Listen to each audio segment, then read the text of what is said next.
प्रामुख्याने पाहिलं तर विकास कुठे आहे? विकास हा शब्द खास करून मोदीजींनीच सर्वांसमोर मांडलेला होता.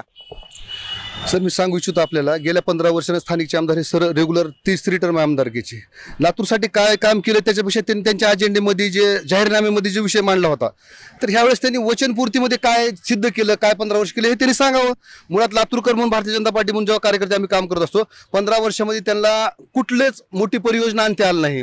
लातूरकरांसाठी गटार नाली रोड याचा विषय संपित आला नाही.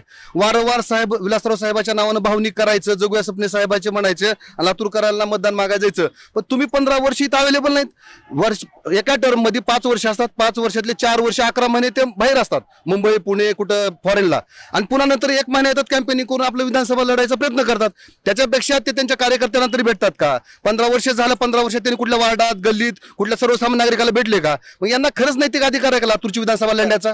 एकीकडे आमदार आहेत मात्र आरोप तुमच्यावर केला आहे की तुमच्या सरकारनं निधी दिलेला नाहीये त्यामुळे बरेचसे आरोग्य विभागाची कामं राहिलीत. लातूरचे पालकमंत्री गिरीश महाजन साहेबांनी सगळ्यात जे फंड दिला त्याचे बॅनर लावले. मला सांगा यांच्या आमदारांनी 15 वर्षात काय केलं? आमच्याच दिलेल्या फंडाचे बॅनर लावून टाकले.